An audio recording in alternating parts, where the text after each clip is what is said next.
Evangelización Activa, en su afán de acercar la buena nueva del Evangelio a todas las personas, presenta su colección de temas, desde la Palabra de Dios.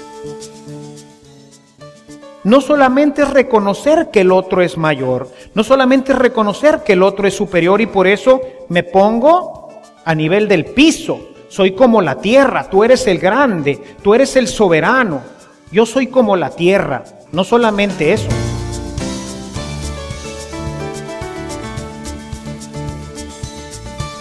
Este servicio te llega gracias a la aportación económica de nuestros suscriptores. Ayúdanos tú también a mantener este servicio activo. Participa con tu donativo y sigue escuchando estas enseñanzas.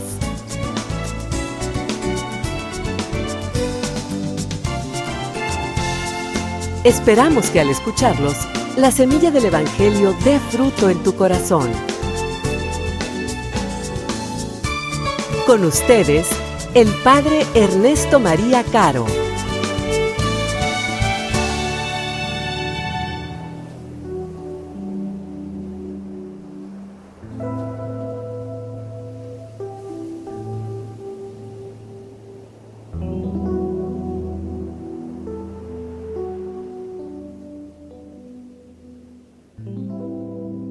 Jesús nació en Belén de Judá en tiempos del rey Herodes. Por aquellos días, unos magos de Oriente llegaron a Jerusalén y preguntaron: ¿dónde está el rey de los judíos que acaba de nacer? Porque hemos visto surgir su estrella y hemos venido a adorarlo. Al enterarse de esto, el rey Herodes se sobresaltó y toda Jerusalén con él. Convocó entonces a los sumos sacerdotes y a los escribas del pueblo y les preguntó dónde tenía que nacer el Mesías. Ellos le contestaron: en Belén de Judá, porque así lo ha escrito el profeta. Y tú, Belén, tierra de Judá, no eres en manera alguna la menor entre las ciudades ilustres de Judá, pues de ti saldrá un jefe que será el pastor de mi pueblo Israel. Entonces Herodes llamó en secreto a los magos para que le precisaran el tiempo en que se les había aparecido la estrella y los mandó a Belén diciéndoles: vayan a averiguar cuidadosamente qué hay de ese niño y cuando lo encuentren avísenme para que yo también vaya a adorarlo. Después de oír al rey, los magos se pusieron en camino y de pronto la estrella que habían visto surgir comenzó a guiarlos hasta que se detuvo encima de donde estaba el niño. Al ver de nuevo la estrella, se llenaron de inmensa alegría. Entraron en la casa y vieron al niño con María, su madre, y postrándose lo adoraron. Después, abriendo sus cofres, le ofrecieron regalos, oro, incienso y mirra. Advertidos durante el sueño de que no volvieran a Herodes, regresaron a su tierra por otro camino.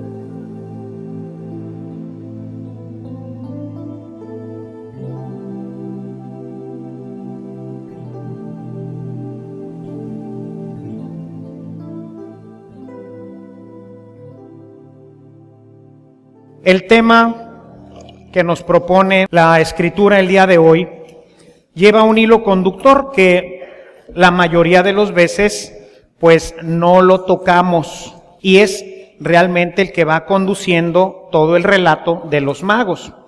Hemos hablado en otros años del tema propiamente de la manifestación, pero no hablamos del tema que va conduciendo todo el relato.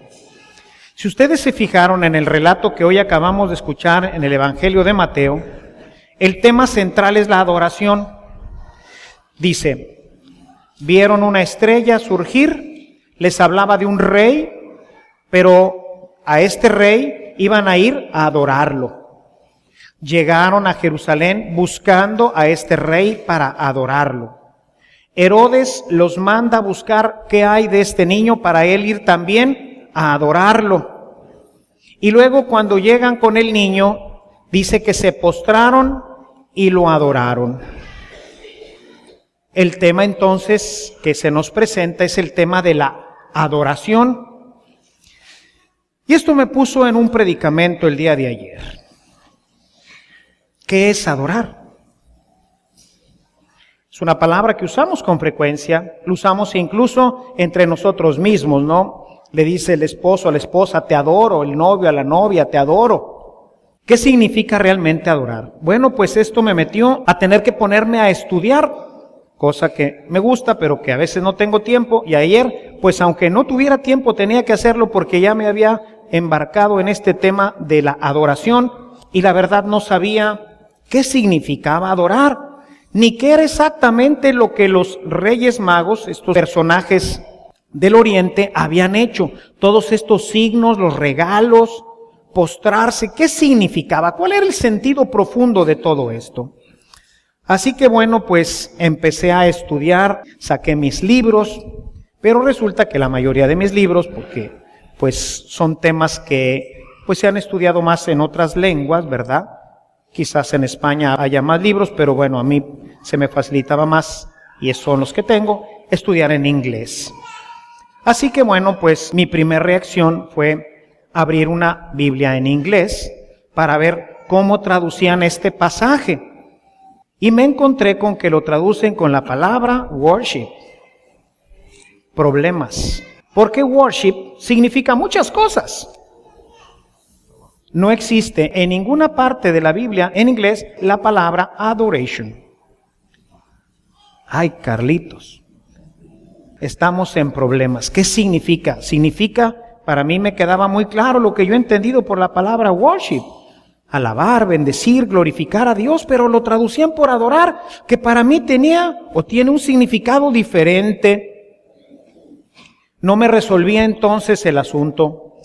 Tuvimos entonces que abrir una Biblia en griego y a ver qué es lo que nos decía la Biblia en griego.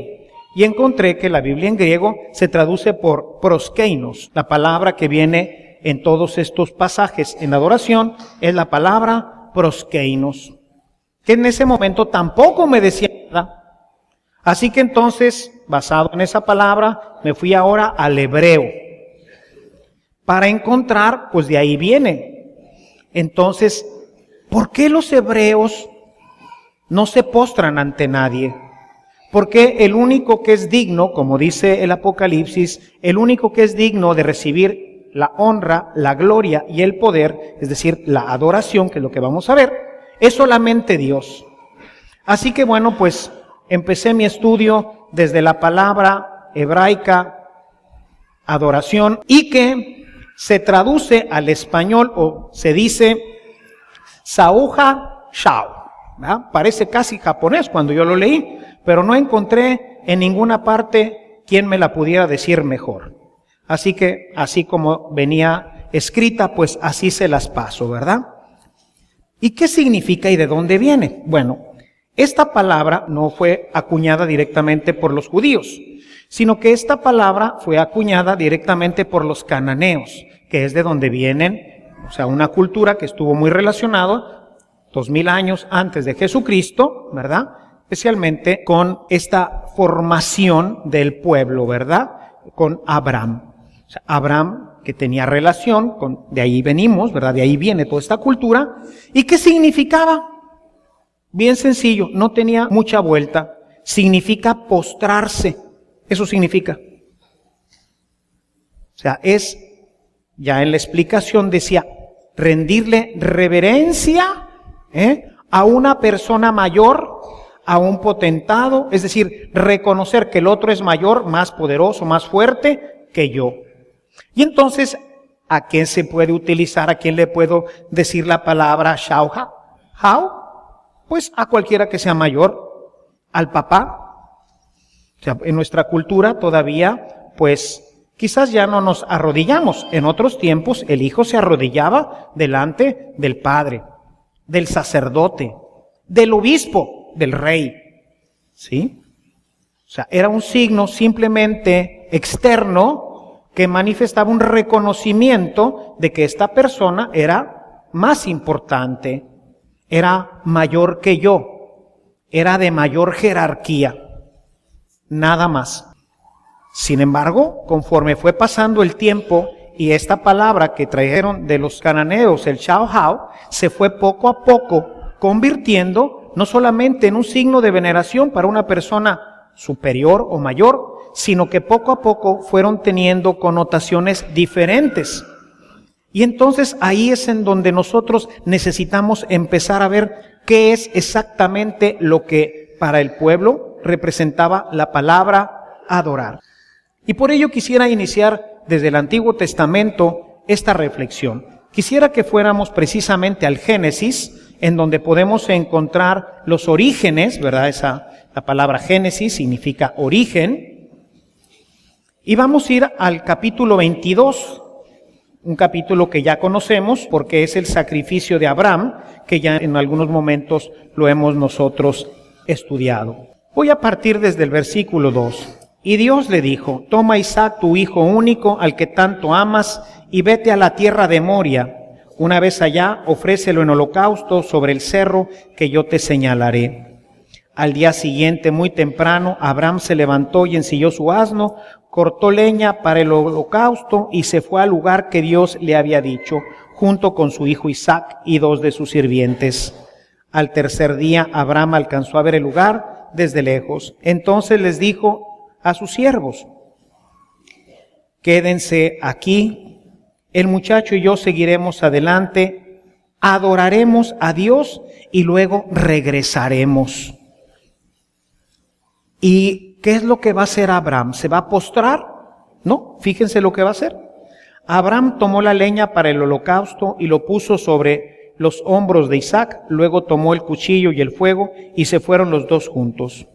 Poco después Isaac le dijo a Abraham: Padre, ¿qué quieres, hijo? Le contestó Abraham.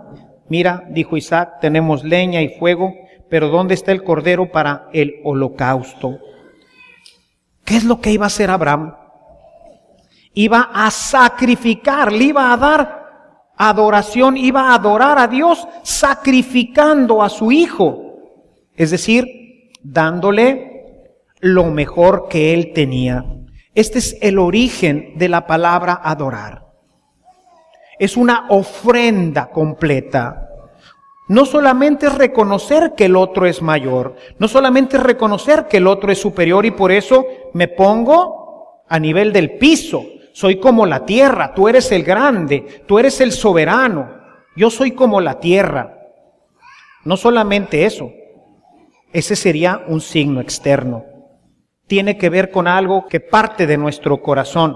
Adorar significa, en sus orígenes, entregar lo mejor de sí mismo para aquel a quien adoramos.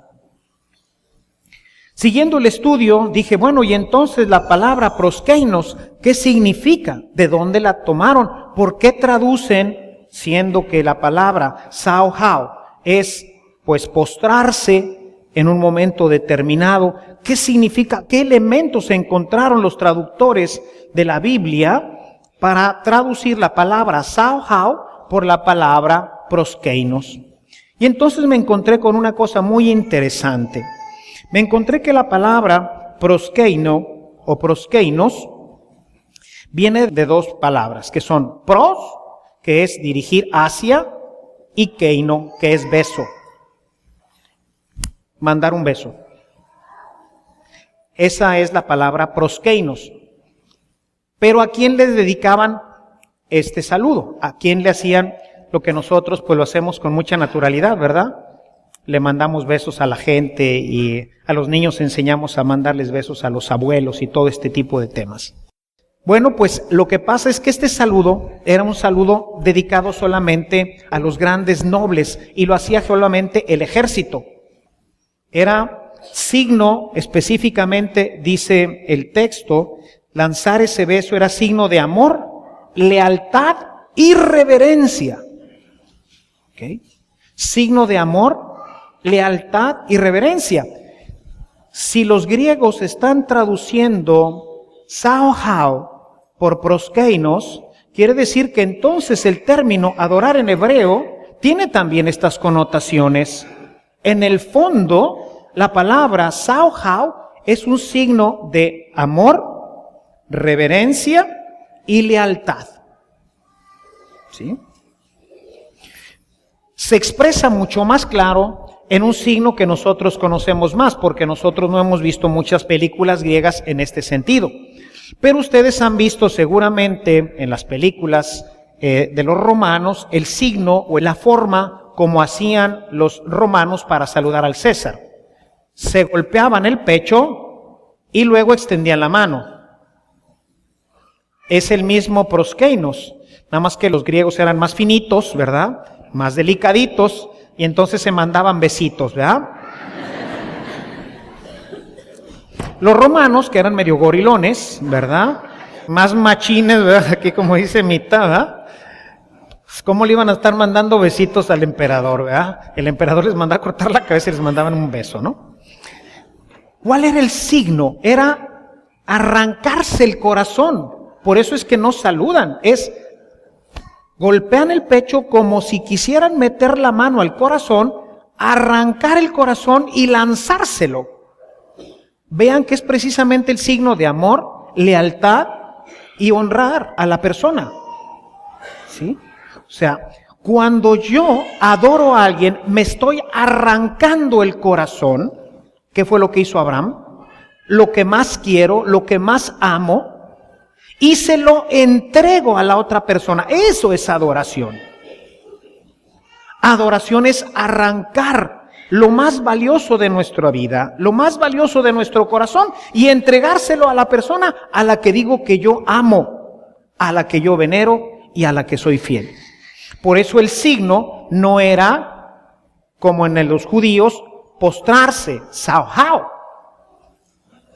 O sea, sauhao lo único que dice es, me postro, me pongo en la tierra porque reconozco que tú eres grande. No, sino que ahora tiene implicaciones que van mucho más profundo. No es solamente ese signo, los romanos no se postraban en ese sentido ante su emperador ni ante sus dioses, sino se arrancaban el corazón y se lo tiraban, ¿verdad? O sea, es decir, estoy dispuesto a dar mi vida por ti.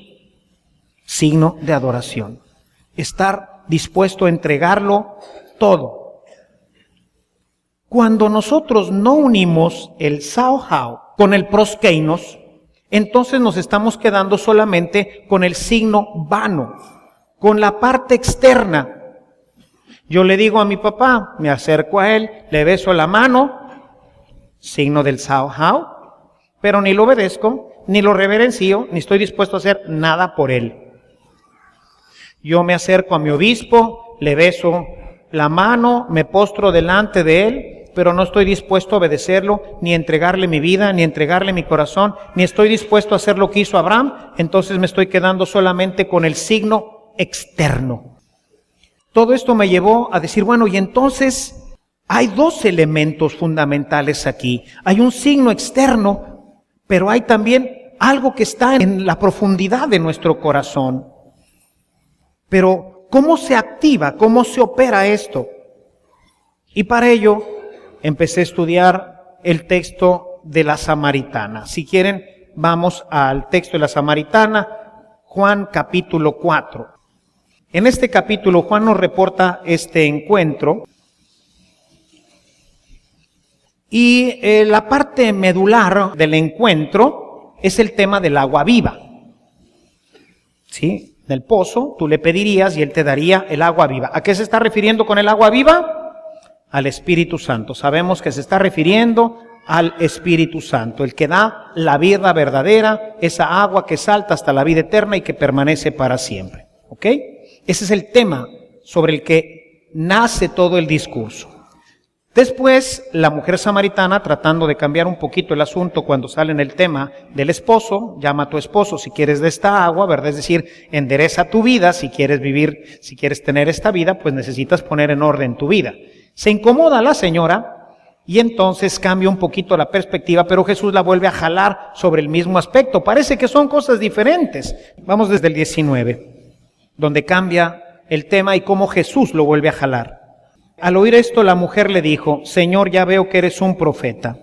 Nuestros antepasados, los samaritanos, adoraron a Dios aquí en este monte, pero ustedes, los judíos, dicen que Jerusalén es el lugar donde debemos adorar. Aquí se va a completar perfecta y maravillosamente todo este tema. Jesús le contestó, créeme, mujer, que llega la hora en que ustedes adorarán al Padre sin tener que venir a este monte ni ir a Jerusalén. Ustedes no saben a quién adoran, pero nosotros sabemos a quién adoramos, pues la salvación viene de los judíos. Pero llega la hora, y es ahora mismo, cuando los que de veras adoran al Padre lo harán de modo verdadero conforme al Espíritu de Dios. Esta traducción coge perfectamente la traducción que normalmente escuchamos, adorar en espíritu y en verdad. Traduce con mucha exactitud el sentido de la expresión de Jesús. Los verdaderos adoradores adorarán conforme al Espíritu de Dios. Lo harán de verdad. ¿Qué nos quiere decir todo esto? Que muchas veces, hermanos, nos quedamos en nuestra adoración simplemente en la parte sao-how. Venimos a misa, nos hincamos, está Jesús en la Eucaristía ahí y sao-how. En algunas partes del mundo, incluso ya ni siquiera se arrodillan, se quedan de pie. O sea, ya ni siquiera el signo externo del sao-how, que nos ayuda a entender por lo menos que el otro es mayor que yo, que el otro que estoy en la presencia del Dios Altísimo. Pero más aún, se queda vacío el signo. Venimos a la hora santa, nos ponemos de rodillas. La gente a veces se postra aquí en los pasillos, sao-how. Pero ¿y dónde quedó el proskeinos? ¿Por qué no hay proskeinos? ¿Por qué no hay amor, veneración y fidelidad? Porque para que esto exista se necesita el impulso del Espíritu Santo. Vean la importancia de una conversión profunda. Por eso el que se ha convertido profundamente se convierte en un adorador verdadero en espíritu y en verdad. Es decir, es empujado por el Espíritu. Es el Espíritu que, como dice Romanos, que ya hemos escuchado, Romanos 5:5, ¿verdad? Dios ha derramado su Espíritu, ha derramado su amor en nuestros corazones. ¿Para qué? Para convertirnos en adoradores en espíritu y en verdad. Para que nuestro acto externo, sao-how, esté interiormente manifestando lo que en realidad significa proskeinos. O sea, verdaderamente cuando yo vengo y me postro, dentro de mi corazón están ocurriendo cosas maravillosas. O sea, no solamente te estoy mostrando con mi actitud lo que realmente pienso de ti, que tú eres el Señor, que tú eres el Mesías, que tú eres el Rey, sino que interiormente me estoy arrancando mi corazón para dártelo, te estoy diciendo que voy a ser fiel y que voy a obedecerte como lo hizo Abraham. Si esto no se da, hermanos, entonces nos quedamos solamente con la parte superficial.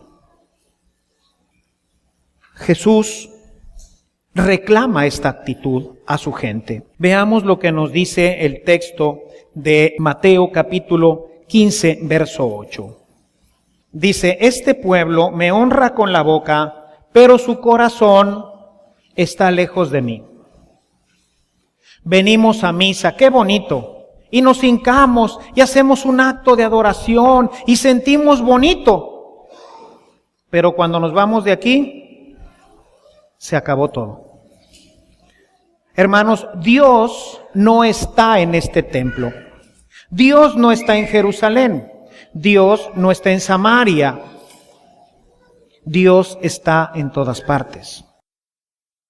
Nuestro acto de adoración, que no tiene que ver solamente con una postura o con un signo, batirme el pecho y aventarle el corazón al César o a Dios, sino tiene que ver con una condición interna en mi corazón. Y esa condición interna no se puede perder cuando yo salgo del templo. No se puede perder cuando yo dejo de estar en la presencia eucarística de Jesús, sino que tiene que permanecer, porque es en espíritu, y Dios es un espíritu, lo va a decir el mismo Jesús. Los judíos, igual que hoy les pasa a los católicos, solamente nos hemos quedado con el signo cananeo, con la parte pagana. Con la parte del signo venimos, nos postramos, lo adoramos, pero esa adoración es solamente sao-how. No está partiendo de una condición interna en donde yo lo amo, lo respeto, le soy fiel y lo obedezco. Tanto es así que salimos de la misa, acto supremo de adoración a Dios, y ahí se acabó todo. O sea, nuestra casa ya no es lugar de adoración, mi oficina no es lugar de adoración, mi automóvil no es lugar de adoración. Solamente cuando estoy ante la presencia del grande. Ese no es el adorador cristiano. El adorador cristiano adora en espíritu y en verdad. Es decir, adora porque está movido por un espíritu que lo mueve continuamente a darle gloria y alabanza. Por eso traducen worship. Por eso el tema está regado en toda la Biblia. Porque worship, adoración, es alabanza, es acción de gracias, es veneración, es contemplación, es oración. O sea, la adoración, que si les soy honesto, les decía, es la primera vez que toco el tema con profundidad, el tema de la adoración. O sea, adoración no es solamente la que hacemos cuando nosotros venimos ante el Santísimo. Claro que lo es, pero para que sea verdadera tiene que salir desde dentro. Tiene que venir de este proskeinos, de este arrancarme el corazón, de este serle fiel al Señor, de obedecerlo, de respetarlo, de estar dispuesto a darme completamente. Si nosotros regresamos, vean ahora qué interesante cuando hemos hecho ya este análisis, esto para todos los biblistas de nuestra parroquia, ¿verdad? Para que vean lo que es hacer una exégesis y meterse a fondo sobre una palabra, ¿verdad? Ayer empecé como a las 10 de la noche y terminé a la 1 de la mañana, ¿verdad? Porque salían más y más temas y más temas y más libros, hasta que dije, basta. Sí, o sea, porque estaba engolosinándome, como es algo que me gusta, entonces decía, hijo, es que esto es una maravilla. Pero mientras yo estudiaba todo esto, yo me preguntaba si yo vivía todo esto. Si verdaderamente esto era lo que yo vivía cuando yo me pongo delante del Señor. Cuando yo paso delante de su altar, ¿verdaderamente hay un proskeinos en mi vida? Cuando yo hago este gesto de genuflexión o este gesto de adoración, ¿verdaderamente hay un proskeinos o solamente hay un sauhau? ¿Por qué? Porque desafortunadamente, y entre más adentro estamos, peor. Nos acostumbramos a lo sagrado. Y entonces pasamos, ¿verdad? Como está previsto en la norma de la liturgia, yo vengo caminando, paso al centro del templo, está el altar y le hago reverencia al altar y sigo. Hice un sauhau, pero no un proskeinos. Ya perdí de vista esto. A veces venimos al Santísimo, hermanos, y lo único que a veces hacemos es un sauhau. Nos postramos, eso significa sauhau. Es el signo que tenían los cananeos, los paganos. El proskeinos es de los cristianos. Y no solamente un proskeinos normal, sino un proskeinos que está empujado, dirigido, sostenido por la acción del Espíritu Santo. Pero ¿qué pasa cuando nosotros no tenemos oración? Cuando nosotros no tenemos una vida espiritual fuerte que esté alimentando continuamente el Espíritu, pues es bien fácil que con lo único que nos quedemos es con los signos externos. Este pueblo me honra con sus labios, pero su corazón está lejos de mí. Antes de regresar al texto, quiero que vayamos a Isaías. Vamos a Isaías 29:13. El Señor me dijo, este pueblo me sirve de palabra. En la traducción de la Biblia en griego, aquí utiliza nuevamente la palabra proskeinos. Este pueblo me adora, ¿sí? De palabra, me honra con la boca, pero su corazón está lejos de mí. Y el culto, el sauhau, la adoración que me dan, son cosas inventadas por los hombres y aprendidas de memoria. Cuando usted pase delante del altar, tiene que hacer reverencia. Muy bien, lo aprendí, lo hago muy bien. Cuando esté el Santísimo expuesto, tiene que poner sus 2 rodillas y hacer una profunda reverencia hacia el Señor. Y lo hago. Cosas aprendidas por los hombres. Los judíos se postraban, ¿y qué hacían los romanos? Se batían el pecho, ¿no? ¿Y qué hacían los griegos? Se tiraban besitos, ¿verdad? ¿Nosotros qué hacemos? Pues cualquiera de estas cosas vacías. Si le falta el Espíritu, el proskeinos no funciona.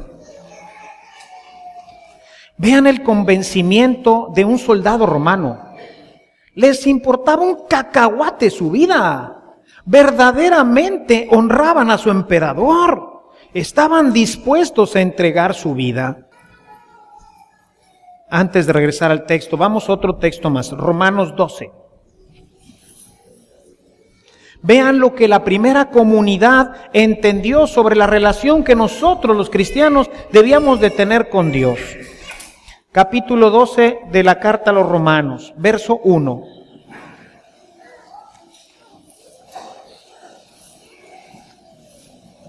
Por tanto, hermanos, les ruego por la misericordia de Dios que se presenten ustedes mismos como ofrenda viva, que se entreguen ustedes, como ofrenda viva, santa y agradable a Dios. Escuchen, este es el verdadero culto que deben ofrecer. Este es el verdadero proskeinos de un cristiano. Entregarse completamente al Señor, hacer de su vida una ofrenda a Él. Ese es el proskeinos de nosotros los cristianos. Lo podemos hacer estando parados, lo podemos hacer batiéndonos el pecho, lo podemos hacer poniéndonos de rodillas o poniendo nuestra cabeza en el piso. Pero si dentro no está esta acción de donación, entonces, mis amados hermanos, es un acto pagano. Es un acto que no trasciende. Es un acto que se queda circunscrito en este lugar, pero que no tiene impacto en mi vida espiritual, que no tiene impacto en mi relación con Dios. Solamente cuando yo he decidido hacer un proskeinos de mi vida, una ofrenda total, como lo hace Abraham, que por eso traté de venir desde el Génesis, ¿verdad? Para poder identificar claramente qué es lo que significa adorar ya en nuestro contexto cristiano. Es entregarnos, es entregar lo más hermoso. Vean, ahora sí vamos al texto de Mateo, el que acabamos de leer en el Evangelio hoy. Mateo, en el capítulo 2. Y van a ver que es exactamente lo que ellos hacen. Fíjense lo que nos dice el texto. Verso 11. Dice, luego entraron en la casa y vieron al niño con María su madre, y arrodillándose, le rindieron adoración, proskeinos, y abrieron sus cofres y le dieron regalos. Los tres elementos, proskeinos, y estos dos elementos tienen que dar como resultante la donación. Son verdaderamente el fruto de una adoración hecha con todo el corazón a Dios. Si yo me quedo en cualquiera de los dos a medias, nunca se va a dar los regalos. ¿Qué es lo que hacemos nosotros en la Santa Misa? En la Santa Misa tenemos una serie de tenemos una serie de signos con los cuales nosotros queremos decirle, Señor, tú eres el grande, tú eres el poderoso. Empezamos pidiéndole perdón, nosotros somos unas cucarachas, tú eres el Dios, el eterno, perdónanos. Y así podemos ir encontrando diferentes signos, nos paramos, nos hincamos. Pero llega un momento definitivo en el que estando nosotros tendríamos que hacer un proskeinos completo para que la ofrenda que vamos a darle, que es su Hijo, sea agradable a Dios. Y en ella tenemos que estar nosotros. Ahí está el compromiso de muerte de nosotros. Ahí es donde yo, como el romano, me arranco el corazón y le digo, Jesús, te lo entrego. Soy capaz de darte mi vida, mi corazón, todo lo que tengo. Proskeinos, ¿verdad? Adoración es respeto, es fidelidad y es amor hasta el punto de entregarle mi vida. Eso fue lo que hizo Jesús con su Padre. Ese es el signo de la crucifixión. Hay un signo, hay un Jesús en la cruz. Pero hay un proskeinos definitivo, Él entregándose completamente a Dios. Es el mayor acto de adoración que jamás haya existido en la historia.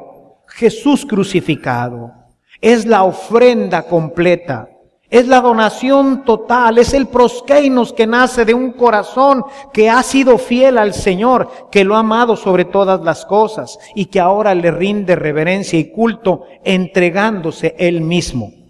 Padre, en tus manos encomiendo mi espíritu. Es el proskeinos más hermoso y más maravilloso que jamás haya existido y que existirá en el mundo. Y a eso estamos invitados nosotros. Por eso San Pablo en su carta a los Romanos, el capítulo que leímos ahorita, capítulo 12, verso 1, dice: y les suplico por la misericordia de Dios, o sea, por lo que más quieran, diríamos nosotros en nuestro lenguaje coloquial, por lo que más quieran, ofrézcanse.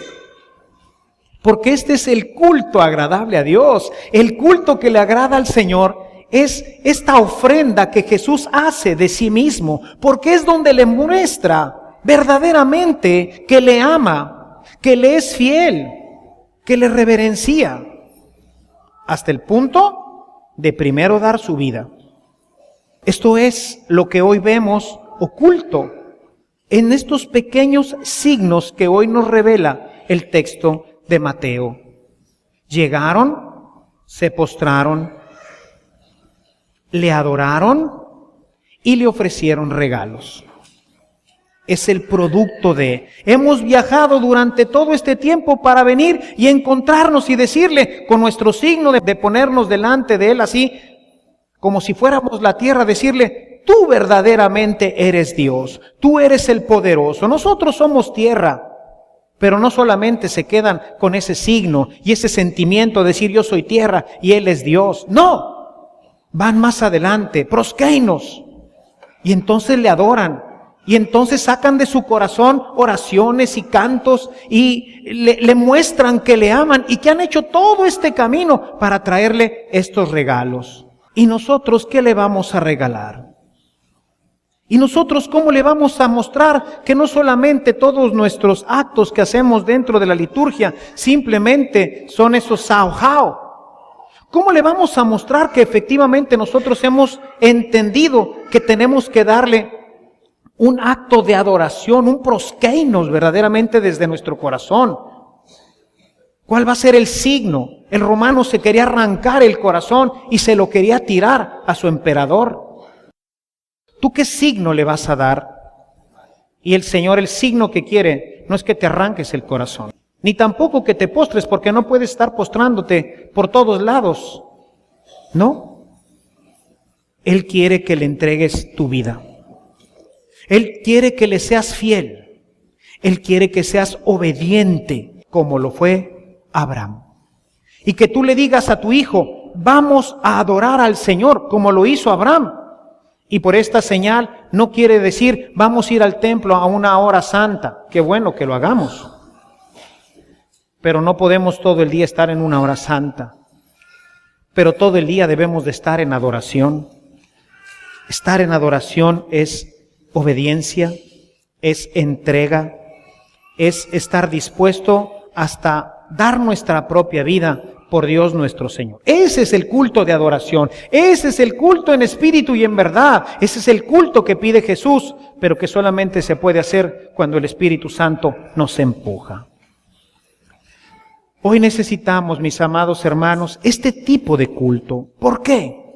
Porque cuando nosotros hacemos este tipo de culto, cosas impactantes suceden en nuestra vida. Quisiera nada más, para no alargarme mucho más, presentarles dos textos importantes. Mateo 8, los primeros versículos. Cuando Jesús bajó del monte, mucha gente lo siguió. En esto se le acercó un hombre enfermo de lepra, el cual se puso de rodillas delante de él. Shao. ¿Ok? Y le dijo: Señor, si quieres puedes limpiarme de mi lepra. Jesús lo tocó con la mano y le dijo: quiero. Queda limpio. Al momento el leproso quedó limpio de su enfermedad. ¿Qué quiere decir? Que esa persona no fue nada más con el shao. Quiere decir que esa persona fue con un proskeinos. O sea, su corazón estaba verdaderamente convencido de que este era Dios. Y se postró no simplemente como una acción de tú eres el grande y yo soy el pequeño, tú eres el rey y yo soy tierra, sino verdaderamente convencido de que Él lo podía sanar. Tenía fe, creía, y por eso sanó. Cuando nosotros, hermanos, hacemos un verdadero proskeinos de nuestra vida, cosas impactantes ocurren en todo nuestro alrededor, porque la gracia de Dios se manifiesta. Casi podríamos decir que esta acción de adoración abre las puertas de la misericordia de Dios. Dios no se resiste cuando un corazón le abre completamente su vida y se postra ante Él. En ese momento se abren las fuentes de la misericordia del corazón de Dios para todos aquellos adoradores en espíritu y en verdad. Por eso es importante el tema de la adoración. Por eso es importante comprender que no simplemente es una postura o no simplemente es una acción que hacemos cuando venimos a la misa o cuando venimos a la hora santa, que no son las posturas que tenemos dentro de nuestra celebración, sino que tiene que ver con algo muchísimo más profundo. Dios quiere que le adoremos, dice Jesús en ese capítulo 4. Quiere que seamos adoradores, pero adoradores en espíritu y en verdad. Si nosotros empezamos a tener una relación fuerte con el Señor, yo les aseguro, mis amados hermanos, que el Espíritu Santo irá empujando cada vez más nuestra vida para que dentro de nosotros no solamente se vaya generando un shao, que es importante el signo, mostrarlo porque es importante para nosotros e importante para la comunidad, pero se irá formando en nosotros un proskeinos, un verdadero deseo de adoración en espíritu y en verdad que nos llevará a conocer la misericordia de Dios. Cuando nosotros entramos en este camino de adoración, entonces nuestra vida empieza a entrar en un proceso profundo de conversión y de encuentro con Dios que hace que nuestra vida se plenifique. Busquemos empujar con todas nuestras fuerzas este año nuestra vida espiritual para que terminemos siendo verdaderos adoradores en espíritu y en verdad. Alabado sea Jesucristo.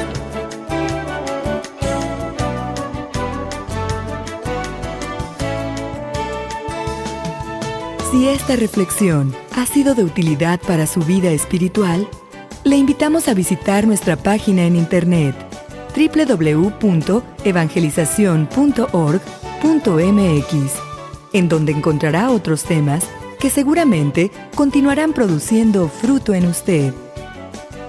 Que la paz de Jesucristo permanezca en usted y toda su familia, y que la ternura de María abrace su corazón.